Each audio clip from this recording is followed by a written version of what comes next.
Okay, let's get started. Good evening to all of you.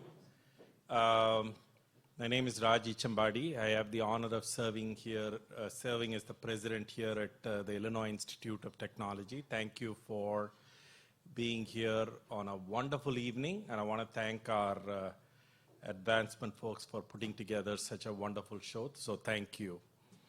At the outset, I want to thank President Roseanne Rosenthal of the VanderCook School of Music for all her support, and also I heard for donating this grand piano to us. She's just lending it tonight, so thank you. Thank you. I think the advancement folks will be very, very proud of me because I said donation and then she was shocked and I said, okay, lending it. Thank you though. Thank you for all your support, and we look forward to a wonderful performance by our pianist Olivia, who is going to dazzle you this evening. But we are here fundamentally to celebrate our IPRO students who are taking a course with Professor Olson on, I love the title, Mindful Modern Buildings. You know, it's not modern buildings, it's not mindful buildings, it is mindful modern buildings. So that's amazing. And as you know, we were founded in 1890 on a very noble vision to educate students from all walks of life. But there are three things that are very common throughout the 132 years for us. One, we have always shown rigor in whatever we do, excellence in whatever we do. We have always been relevance inspired. And last but not the least, we have always been about the community and so on. And so one of the amazing things about IPRO is what, 25, 26 years old, Ken, now? And it is experiential learning before it became a hugely important part in all universities and so on.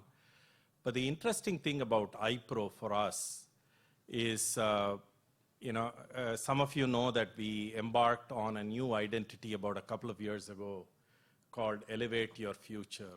And that's our identity as far as reaching out to individual students are concerned, where we fundamentally connect education to employment, and the conduit is through experiential learning. IPRO is a classic testament for what good experiential learning is all about. It is diverse. It brings in students from all over, and Professor Olson was telling me that there are physicists, there are engineers, and architects and psychologists in our class. So that is incredible that all these people are doing this. But it's also fundamentally about rigor.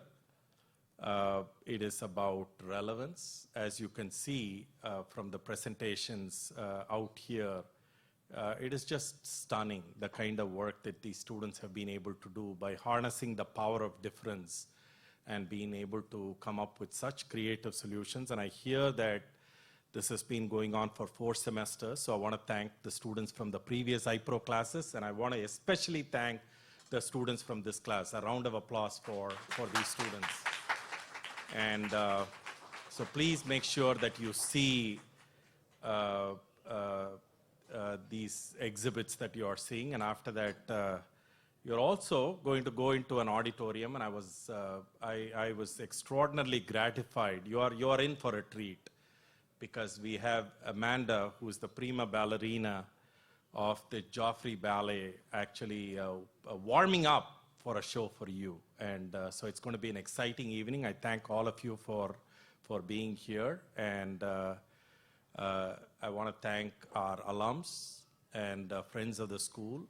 You make us stronger as a unit, so thank you for all that you are doing. So much appreciated. And without further ado, I'm going to introduce the star of the show this evening, Professor Olson. She's already embarrassed. She says, I should have said superstar, sorry. Cynthia, the floor is all yours. Thank you.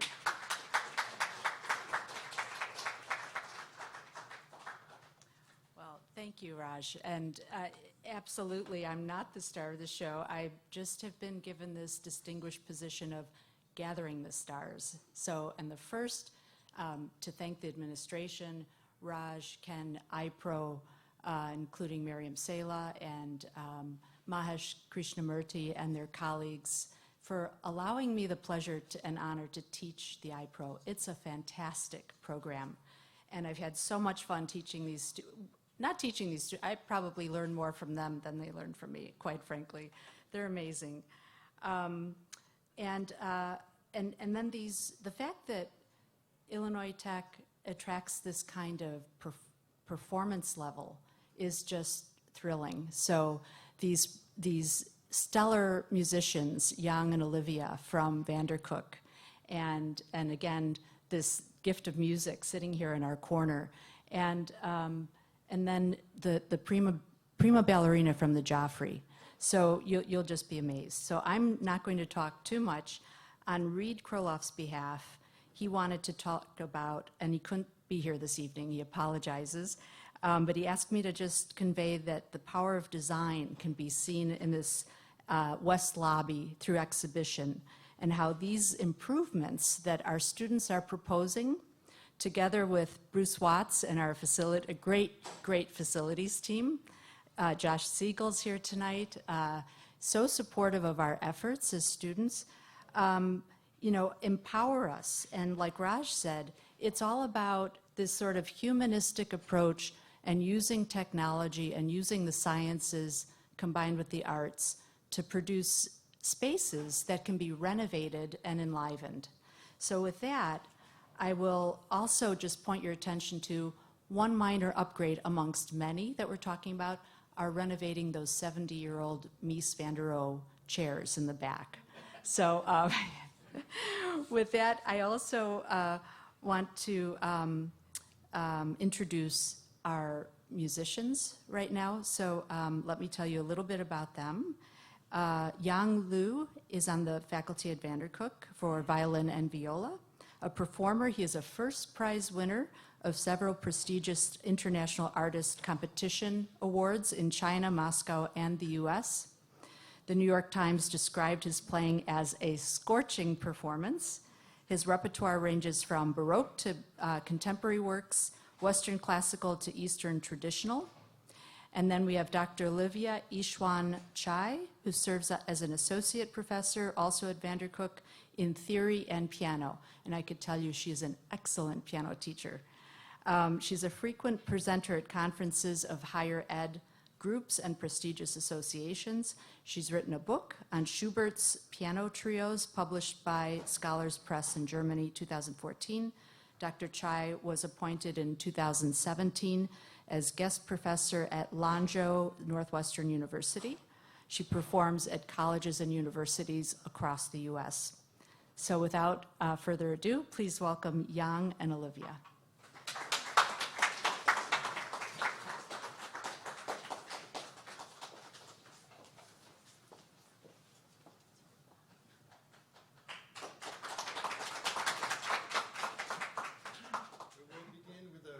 Chinese piece, nearly 1,000-year-old folk tune, Fisherman's Song at Sunset.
Fisherman's Harbor. The next one is the Xinjiang dance. It's a region all the way in the west of China.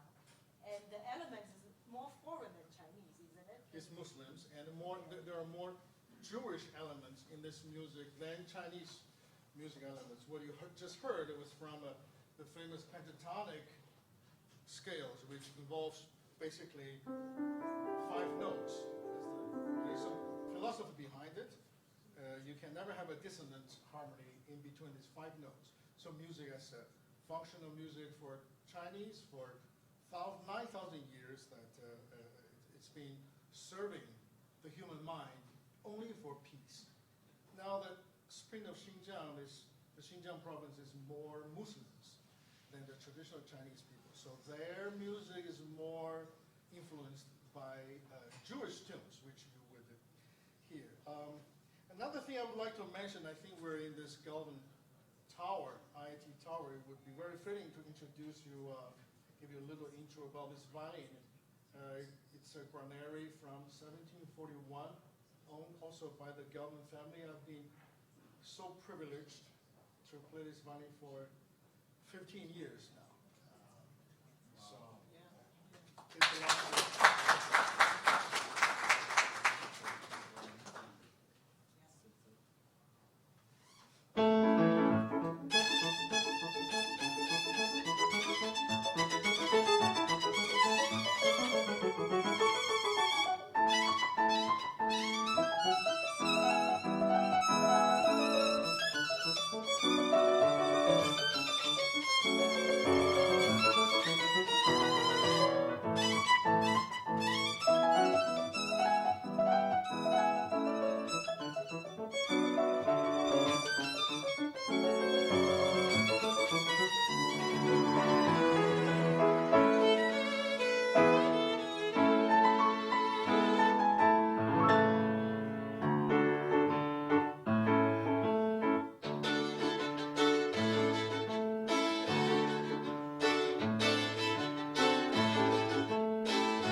But he has a Polish descent, Yes. right?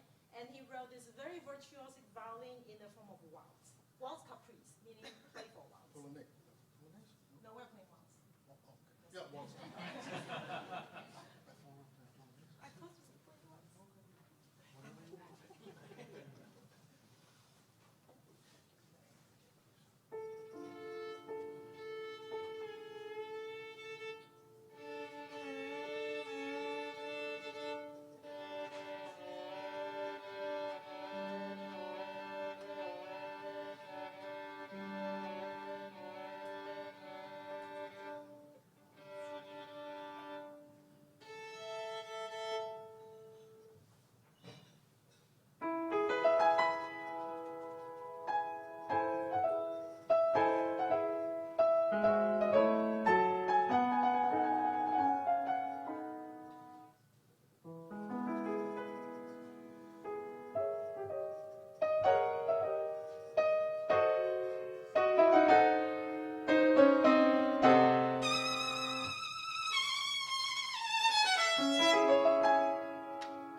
to say after that. Amazing. I think we can all go draw a great building, right, students? We can be creative and inspired by such gorgeous music and beautiful playing. We're so blessed to have VanderCook as great partners and right on our campus. I think Raj has said it so eloquently. Thank you, Roseanne. Thank you, VanderCook. Thank you, Olivia and Young. Without further delay, why don't we all move into our auditorium right down the hall and to your left, and gather close to the stage, as close as you are able.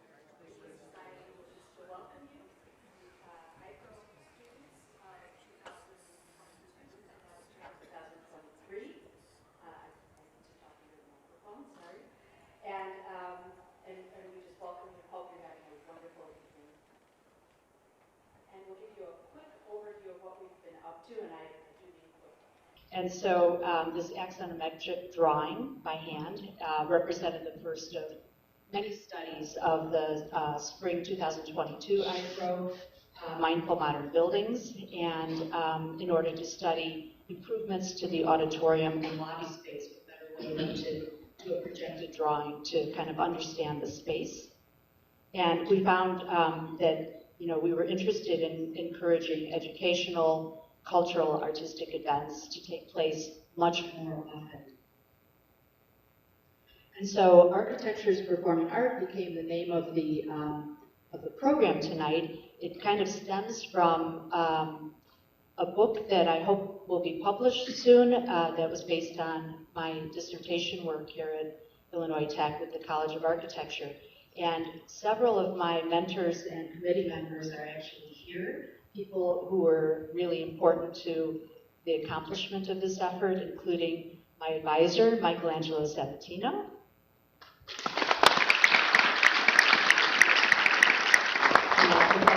Emeritus Kevin Harrington, and Bedouin Mimica. And then we had external advisors from John Snapper at Lewis College, and who couldn't make it tonight, and a pianist from VanderCook several years ago who also gave me piano lessons, so Ruti Abramovich. And I'm pleased to say now I'm continuing with Olivia. And pardon me, Dirk Dennison, who also couldn't make it tonight, but was a big part of my committee. So why don't we move on? And I will tell you that the underpinnings for all of this design work the past 3 semesters have been Professor Emeritus Harry Mulgrave's books on the architect's brain, connecting architecture with neuroscientific research. And our students have been fascinated by these readings, and they present them in their own, they kind of translate them into presentations every single week, group by group.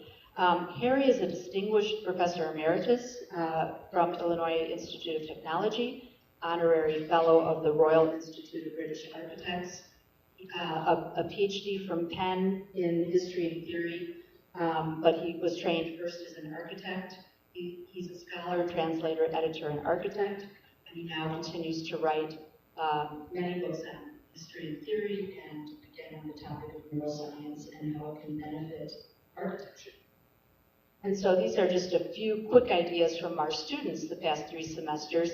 I asked each semester to kind of pull out a couple of ideas. What did you glean from these studies? And so I told them, 2 or 3 sentences at the most. So the first group said ambiguity, that how we process visual information neurologically causes each person to see things in delay. And this delay in the brain kind of allows our brain to find patterns that we can call, part of the aesthetic process that focuses on beauty. And by employing ambiguity, the artist or architect can cater to, exploit, or promote a search for these kinds of patterns. And another group said, our favorite study was about metaphor, which seems to underlie the creative patterns that the brain constructs. We come to understand that metaphoric associations have always been a fundamental part of the arts and at the very heart of this very plastic, sensuous art of architecture. And yet another group of students said, we understood that it's haptic architecture that engages and unites. That being said, a well-designed building or a city leads to one's biological organism moving toward a greater sense of functional harmony, whereas an uninspired building or a blighted urban area contributes to a condition of functional disequilibrium. Bravo, students, right? And one of my favorite, although they're all my favorite, on mirror neurons. And so the students said, after they read from Professor Mulgrave's book, they said, have you ever had that sensation where you're watching someone do something, like serving a tennis ball, or, God forbid, getting pricked by a needle, or maybe watching a dancer spin, and you feel exactly what they must be feeling as if you were doing it yourself. And so mirror neurons, they've learned, are a type of brain cell that respond equally or nearly equally when we perform an action as when we witness someone else performing the same action. Mirror neuron research provides important insights into how we might experience architecture.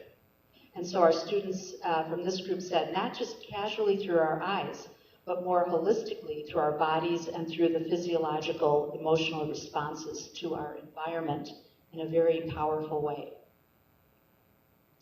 Another group said that architecture has the potential to create special places through cross-modal sensations, through materials, textures, colors, patterns, and forms, which is what we covered the past 3 semesters. How do we upgrade an existing space? How do we make it even more inviting and attract more community gathering through these different means? And the quote that they loved was, we experience buildings as we experience life, according to Professor Mulgrave. And then finally, another group said, well, to sum it up, to quote Zumthor and Michael Arbib, who is a neuroscientist at the Salk Institute, construction is the art of making a meaningful whole out of many parts. And I think our VP of Administration, Bruce Watts, probably totally appreciates that. Next one. So a quick overview, creating the scope for our Mies society-driven gallery. Next one. It's going to be a gallery for campus history, which Professor Sabatino is currently working on and in the coming years with Professor Harrington and several others. So spring 2022, we began, and we talked about where are we? How do we get there? Who are we designing for? What's our goal? So project statement, next. And then another group came up with this programming bubble diagram to help understand the required spaces, their relative sizes, and their relationships to each other. And then a little bit deeper dive into what do we need? What do we have? And how can we use what we have while transforming it into something that's more useful towards gathering community and performing art? And we looked at Miesian precedents, in particular, the competition for the Mannheim Theater building in Germany, 1953, where Mies van Roo proposed one of the clearest and strongest examples for a clear span structure. His proposal incorporated a defined and complex program with 2 theaters sort of back-to-back in arrangement under a single unifying hall, perfectly demonstrating its strength and pertinence as a solution for complex space problems. And we also looked at the collage that I'm sure most of us have seen before, that shows color, texture, placement of materials, space. And so from 1947, in elevation and section. And then we had the pleasure, and we've had probably over a dozen guest lectures and distinguished professors and lecturers from practices like Schuler and Shook and Threshold Acoustics And a friend of mine who teaches at a design school in Sydney, Australia, zooms in every now and then. And then Keith Olson, my partner in practice and my husband, actually came in and helped the students kind of pull together this hand-drawn sketch. And it shows this kind of pattern on the ceiling that could become an inspiration for what eventually would become that installation of the ropes that you saw hanging on the wooden wall. And then very quickly we turned that into, with the fall semester, into an architectural floor plan and a partial reflected ceiling plan showing that large kind of free-form curve, and which kind of leads you from the gallery into the auditorium, and where the piano would go, and where the display wall would go, and how we would renovate the Mies furniture, etc. And likewise with the auditorium, how could we improve by adding ADA elements that would have better wheelchair access, and how would we finish the balcony up there? And as we know, we have issues with new rules and standards through building code that have us not using the balcony right now, but it's on the priority list. But we kind of defined these things last fall. Yeah, and then the next one, please. And so with that, what I'd like to do is to introduce Kaylin O'Banion, who was a student last fall, to kind of represent and tell us, just say a few words about the rope structures that you saw out in the gallery space. Kaylin is one of our illustrious, and all of our students are illustrious, talented, hardworking, and a pleasure. She's here to sort of deliver the message on that project. Good evening, everyone, and thank you for joining us for the Architecture is Performing Art event. My name is Kaylin O'Banion, and I'm a former student of Professor Rana Olson's IPRO class, Mindful Modern Building. It was a great privilege to be a part of the rope art design process for the new gallery space here at Galvin Tower. Naturally, we were inspired by Miesian design principles, and this rope art was created as a response to examining the various Mies visual training exercises that involve analyzing continuous flowing lines with curves. Designing a gallery and auditorium to house the arts, dance, music, sculptures, paintings, and drawings can be influenced by the same elements found in architecture. The major objective of this project was to create a means of wayfinding from the gallery to the auditorium in this building. Currently, there is no indication that the auditorium is even here. Our class's goal was to design a creative and visually striking wayfinding path to the auditorium through the use of our woven ropes. The process of creating these ropes was very interactive and collaborative. We drew a lot of our inspiration from Florence Knoll, IIT alumna and founder of the furniture and textile design company, Knoll. Her expertise in modern design paired with her fascination with textures, organic shapes, and color heavily influenced our design.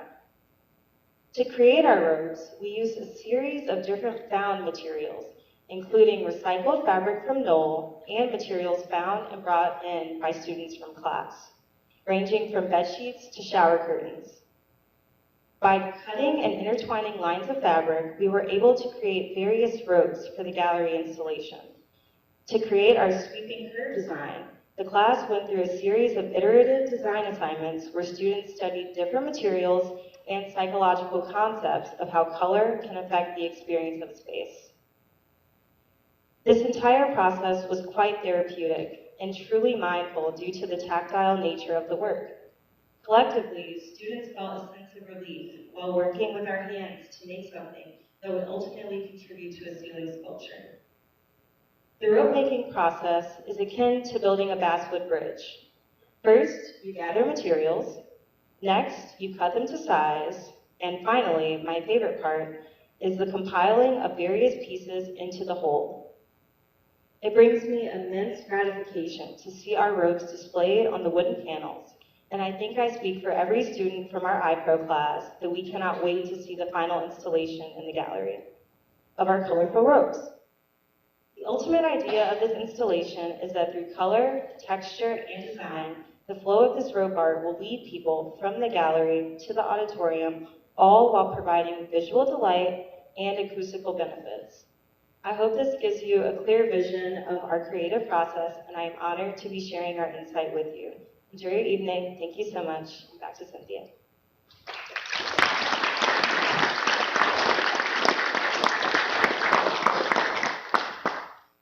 Thank you, Kaylin.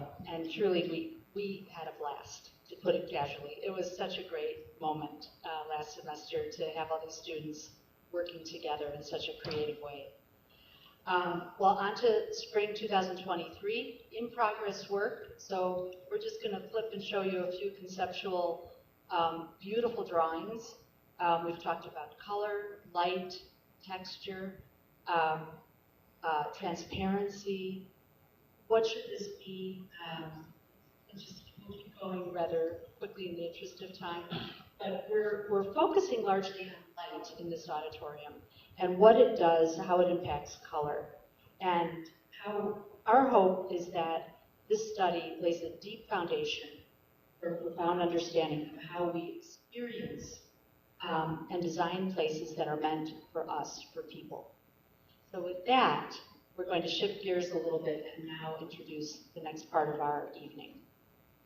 I want to just give you a little bit of background on this, what you're about to see. In the late 1800s, Romantic ballet moved from Paris to St. Petersburg, especially after the French Revolution, which kind of began a sort of stalled artistic process in Paris. So the Nutcracker Ballet, which many of you probably maybe have seen or at least know the story, is a fairy tale ballet set on Christmas Eve at the foot of a Christmas tree in a child's imagination.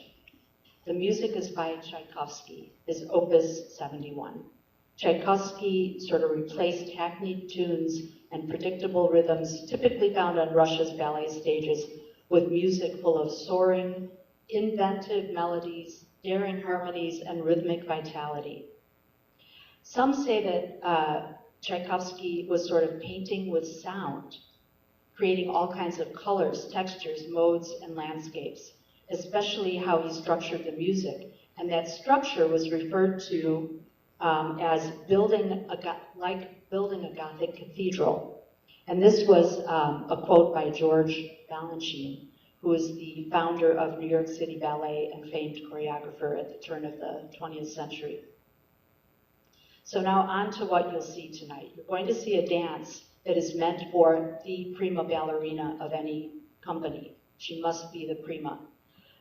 It's in the third movement of the Nutcracker and Act 2 and of this famous 1892 ballet. The number originally was choreographed by Lev Ivanov. The dance is extremely demanding, although like almost any ballet, it must look effortless. There's kind of a build-up at the end. It starts with a very delicate angularity and then goes into some sort of circular shapes and then more virtuoso movements, from pirouettes to rond de jambes near the end.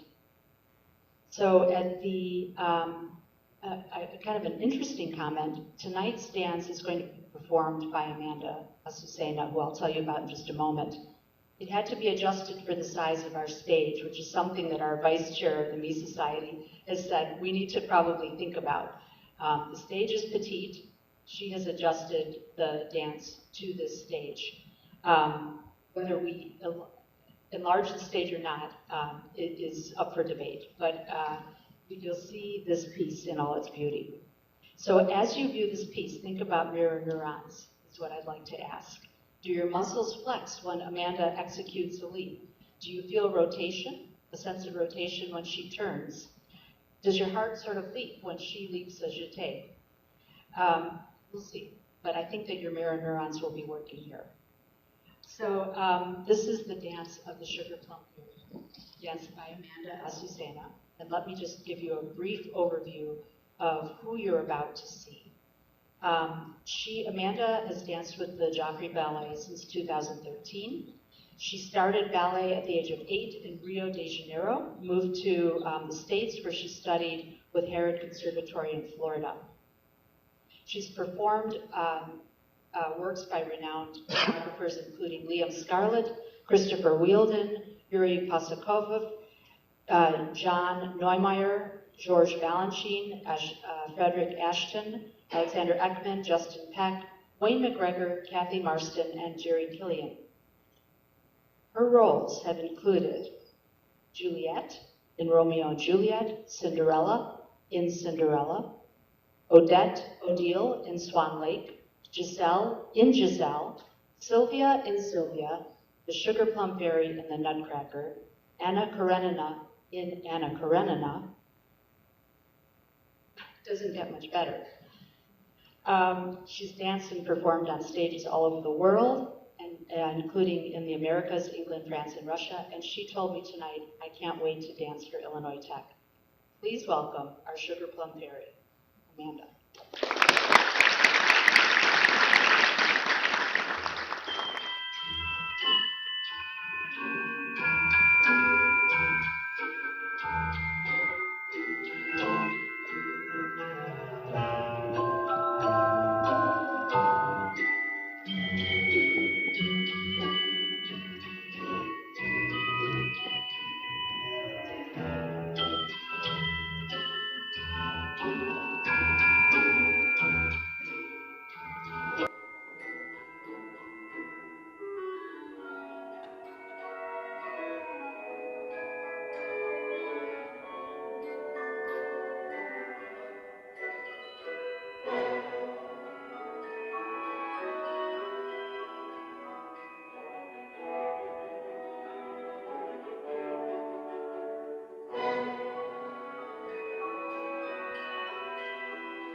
Agree that we believe art goes with science and technology. So more of the same, please.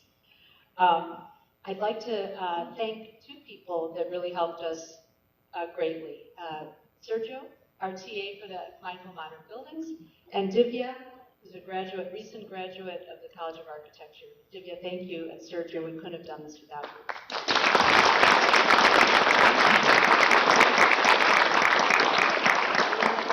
John Morley, who is our Vice Chair of the Mies Society, to come stand up here and just help me give our concluding remarks.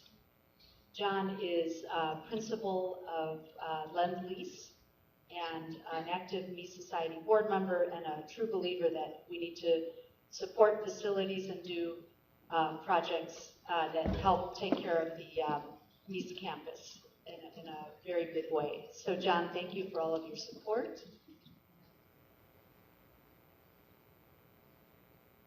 Absolutely. Good evening, everyone. Pleased to be here. So pleased to see you all here at this event. Mies is an amazing architect. We have a tremendous culture that he's created in the city. 22 museum buildings on this campus, more than anywhere else in the world. He's influenced the architecture of Chicago and the rest of the world. So it's quite an amazing legacy that IIT has.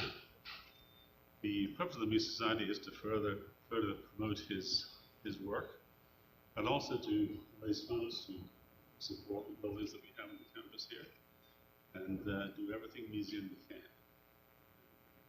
I welcome those of you who want to certainly join the Mies Society. We continuing to need new members. It's a great thing. Myself, my son was an IIT student, and for me this is giving back a little for the benefits he had when he came as a student. And my clients, developers, they also come to the courses here. So I ended up on the Mies Society because of that, to make sure that we spent the money wisely. And to some extent, that is still my role there. Because donated funds must be used carefully and wisely and prudently. And they must also fulfill the vision for which they're planned to be donated for. And so that is part of my role in making sure we do just that. Certainly, I'd like to thank the IPRO students. You've done a great amount of work just to understand the use of the space. For me personally, I believe if we extend the stage out another 10 or 12 feet, we'll be able to have so many more different uses for this place in terms of choirs and other things that actually generate revenue for the college. And it's something that is relatively simple to do. I'm a strong proponent of it. My son, when he was here, he also played in the VanderCook Orchestra, which was amazing as well. So I can see them coming along here. And choirs, there's enough space yet for choirs. So I think if we can expand it, we can use this to a much greater extent. And the amount of work we have to do upstairs is not that much.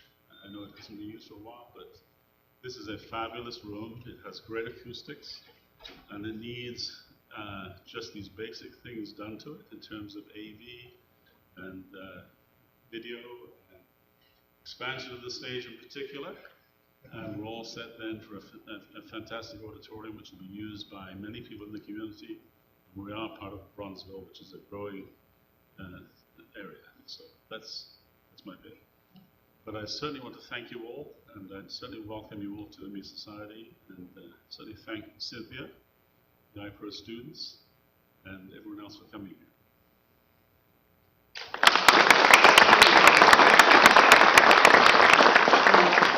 Thank you so much for all that you and the Mies board does for Illinois Tech, and probably a third to a half are alums, and then a third to a half of the board are not.